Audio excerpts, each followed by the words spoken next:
Now at 10, the city of Joplin holds a news conference to discuss storm damage and cleanup.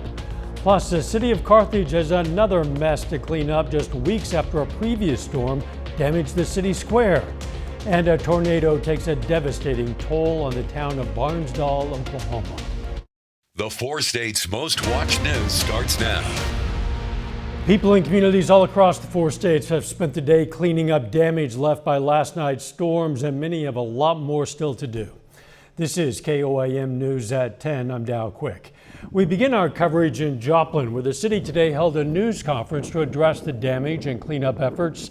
According to Joplin city officials, crews were out at full force last night and were still assessing damage today. The fire chief says crews went to 81 locations to assess damage. They said additional crews were called in. Some residents spent the day dealing with the toll the storm took on their property and on their emotions.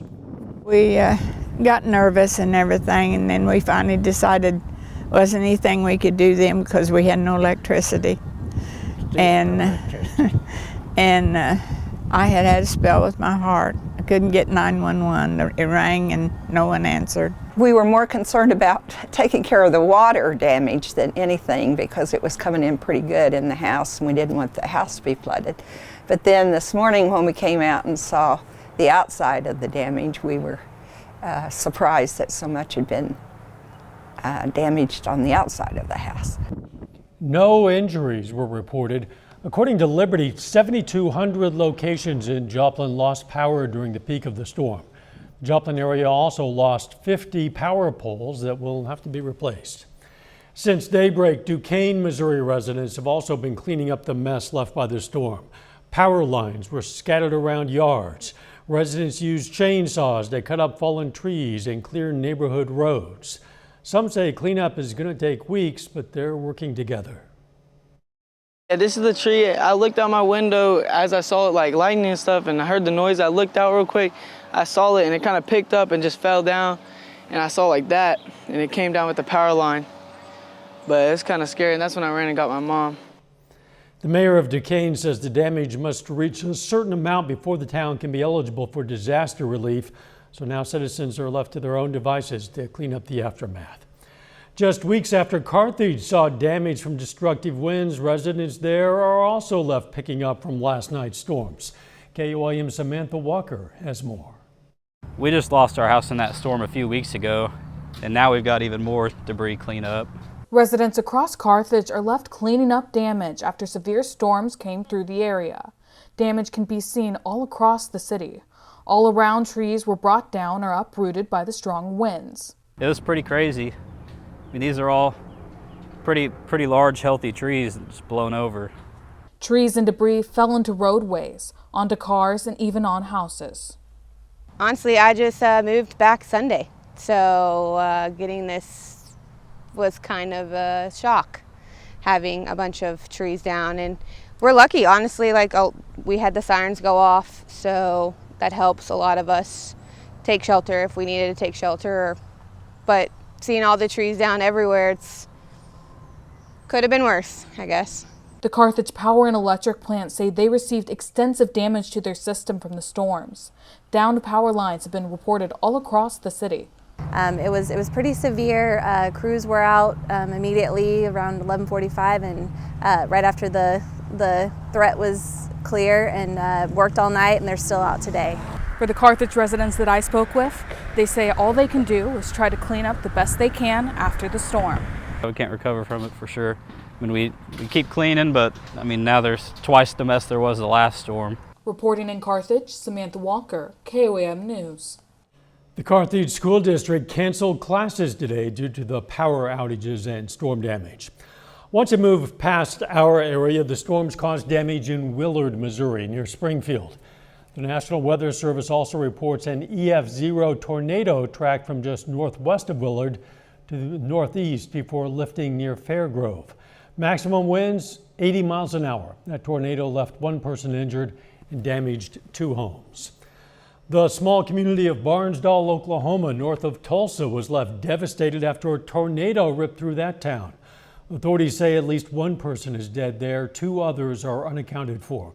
Roads into town have been closed as search and rescue efforts continue. Corey Duke has a look at the damage. As the sun began to blanket Barnsdall Tuesday morning, the extent of Monday night's presumed tornado was welcomed with silence. Most residents evacuated overnight as crews worked to fix gas leaks and repair downed power lines.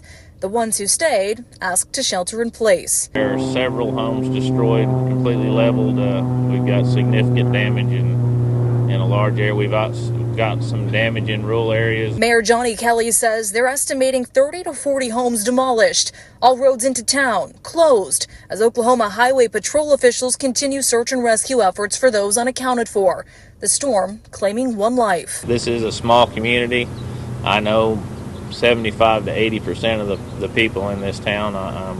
The individual that we lost, I knew him very well, and it's pretty tough. The electric infrastructure taking a big hit, leaving the town in the dark as more than 30 crews work to restore power. We have those hazards, nails, debris, whatever you want to call it, it's there.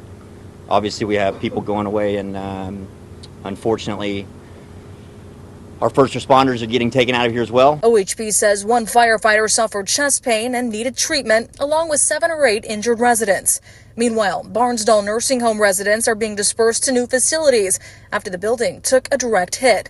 I spoke to the director about the damage.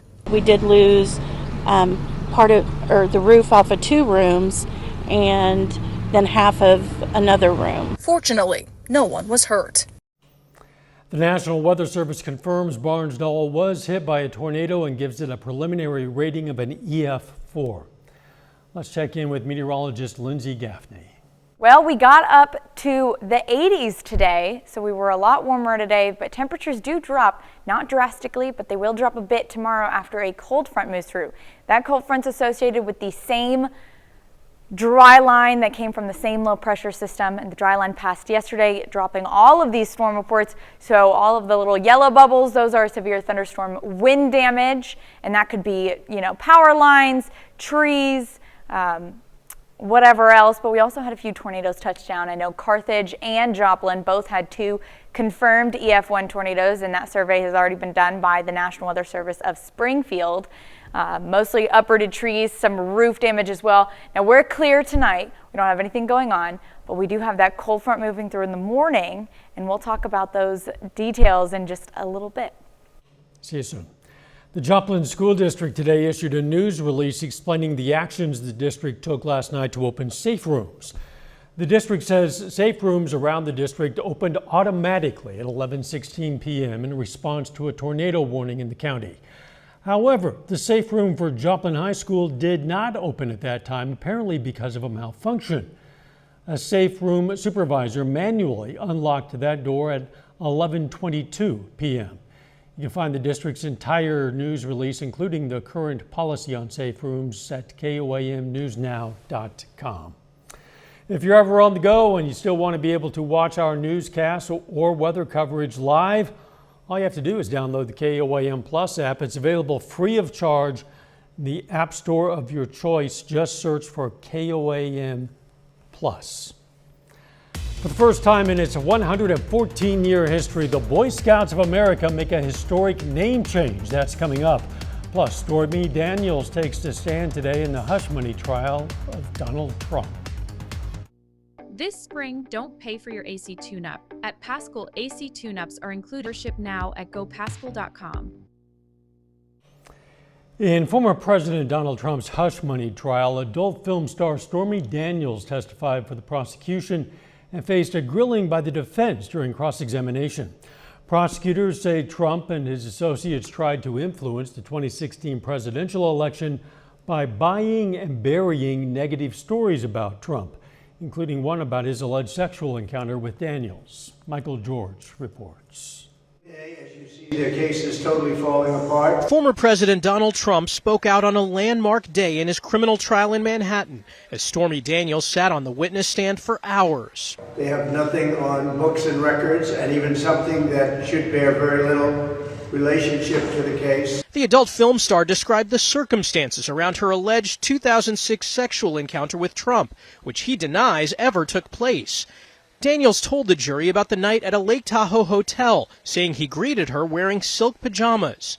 Daniels testified that she said jokingly to him, "Does Mr. Hefner know you stole his pajamas?" A reference to Playboy magazine founder Hugh Hefner. There is no legal significance to the salacious details in her testimony.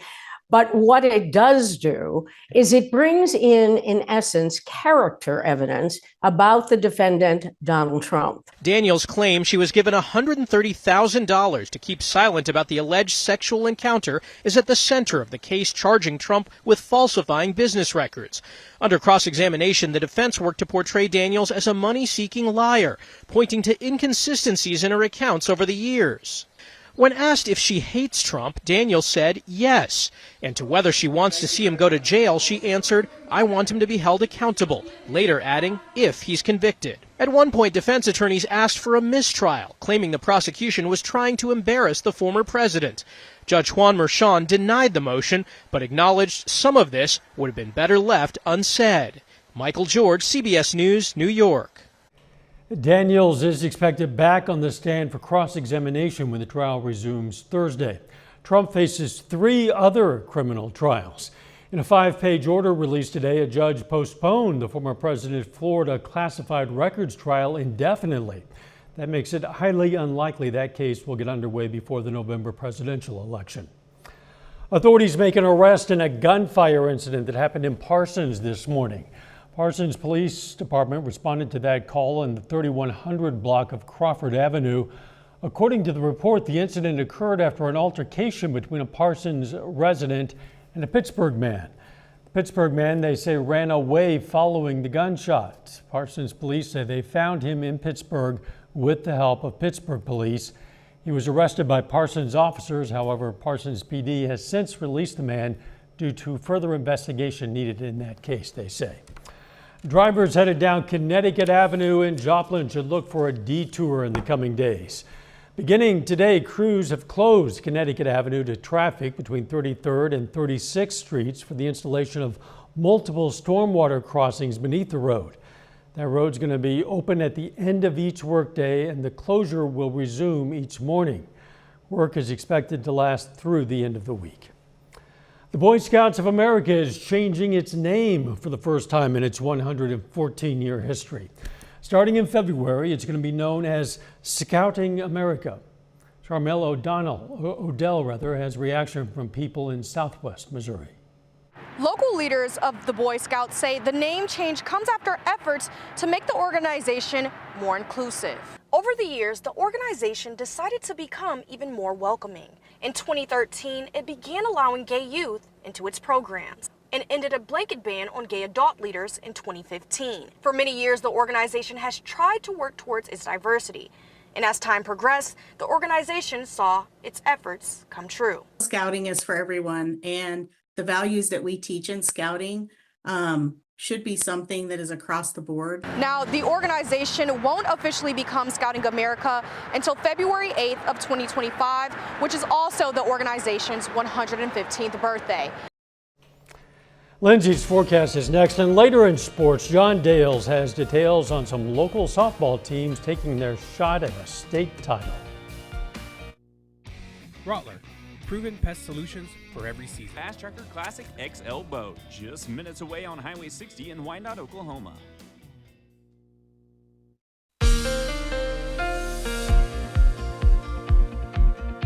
Well, today was a breath of fresh air after all of the storms yesterday, not to mention the storms that we're still recovering from last week. Now, I saved this picture of Indigo Sky Casino and Resort because it is a beautiful sunny day, blue skies, and everyone deserves to see that just as long as we can. We do have some storms rolling in the morning, not as severe as what we saw yesterday, but we will have those storms. And talking about yesterday, we've got a ton of storm reports. Just west of Wichita, they've got a lot of hail reports, but in our area, mostly wind damage. By the time the storm started to move into our central counties, they were a Boeing line segment, meaning main threat is very incredibly strong wind gusts up to about 80 miles per hour.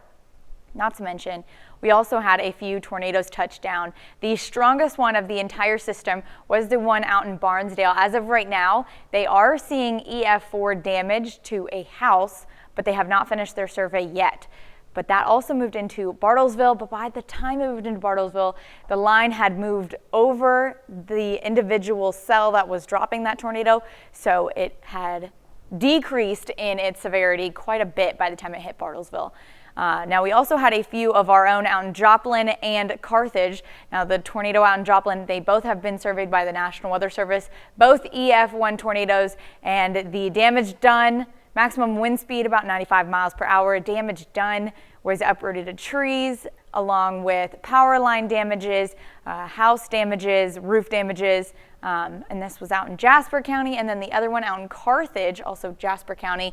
Both about the same time, an EF1, max wind speeds also about 95 miles per hour. Trees were uprooted, power lines snapped, and several roofs were damaged out in Carthage. So I know we're still recovering from all of the storm damage from yesterday. Unfortunately, we do have another round of storms moving in tomorrow morning. Luckily, the threat is not as severe as what we saw yesterday. We are having a level 3 out of 5 risk if you are southeast of Joplin or east of Joplin, elevated risk. Now, the central counties and our main populated area, Pittsburgh, Nevada, Joplin, Miami, Grove, that's a level 2 out of 5 risk, so that's slight risk. And then marginal risk if you are just west of Pittsburgh, Chanute, Independence, Bartlesville. So that is what we're expecting. And starting as early as 5 a.m. to 4 p.m., we're also seeing hail, strong hail, or large hail as our main threat, strong winds, but we can't rule out a tornado either. So about 5 a.m., we start to see that line develop, and that is our cold front line, winds shifting. But the storms start to kick off later in the morning as we see the sun rise. It needs a little bit of time to build that instability, so we're not seeing a insanely severe threat in our area, but we could still see some very strong thunderstorms, and this is about 8:30 in the morning, scattered in nature as of right now. That hasn't organized. It doesn't really organize until after it leaves our area, so the main threat will be just southeast of us. Now, luckily, after that, we have a nice break Thursday through Sunday. Those temperatures have dropped due to the cold front, but we do have a nice period of sunny skies, hopefully enough to give us some time to deal with all of the recovery from these storms. Yeah, it'd be nice to dry out a little bit anyway, Lindsay. Thanks. Still ahead, 2 of our local softball teams in Southwest Missouri host district championship games. John Dales has all the highlights and post-game reaction from those games and more coming up next in sports. Feels good to be home. Ashley's Memorial Day mattress sale is our inventory online.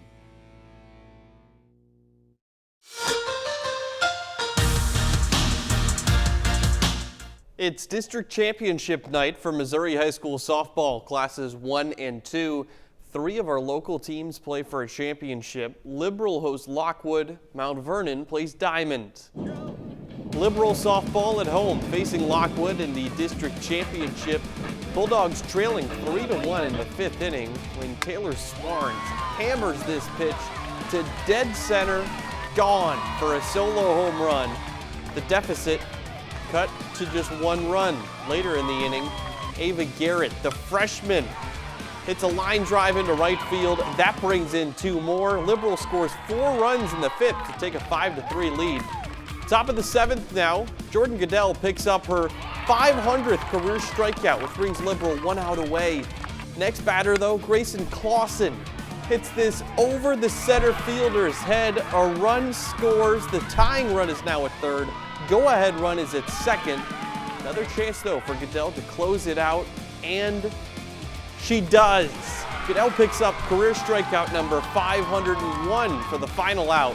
Liberal wins the district championship 5-4 and advances to the state quarterfinals next week.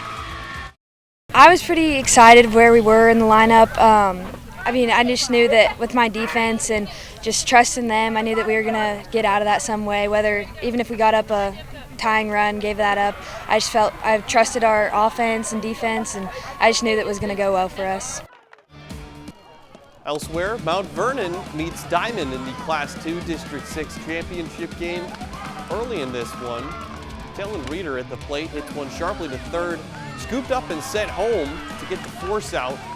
Reeder in the circle, though, for the Lady Wildcats was great. She gets Cheyenne Beaver to strike out swinging, then bunt laid down, but perfectly played out and thrown on to first in plenty of time. Close game throughout between these two, but Diamond wins 5-3. Lady Wildcats improved their record to 35-1, remain unbeaten against teams from Missouri, and win the district championship. We had a pretty tough season and we had some really close games, but we kept at it. And then we went over to Frontenac and got a little reality check, and now we're back at it. So we'll just keep going. Oh my gosh, I'm just so excited. I'm so proud of my girls. Last Monday, the Thunder completed a 4-game sweep of the New Orleans Pelicans in the first round of the NBA playoffs. OKC hasn't had to play again until tonight, Game 1 of the Western Conference semifinals against the Mavericks. Now we're just getting towards the end of the third quarter. Game 1 in Oklahoma City. Thunder lead the Mavericks 80-69. Shai Gilgeous-Alexander, he leads the way with 24 points. Ken Holmgren has chipped in 14 of his own as well. Thunder are the #1 seed, but starting the playoffs, if they can win tonight with 5 wins in a row in their first 2 series, that would be very good. Bodes well for them. Absolutely. They are on a roll. We'll see if they can keep it going. We'll be right back. Drop off your old car and drive off in a new. We do have a cold front moving through in the morning. That cold front's associated with the same low pressure system that brought us those storms yesterday along the dry line. So we're expecting storms to move in. Winds start shift at 5 a.m., but the storms don't really kick off until closer to 8 a.m. But that main threat is still going to be just southeast of us, but still be on the watch for that. We'll hope it misses us for the most part, including the rain. We really don't need any more. The ground obviously is soaked already. Final sports note. Major League Baseball tonight, the Royals and Cardinals both lose. Both of them, though, back in action tomorrow. Chance to finish off their series with a win. Very good. Thanks for joining us. Don't forget the morning show starts at 5 a.m. and let's make it a great tomorrow.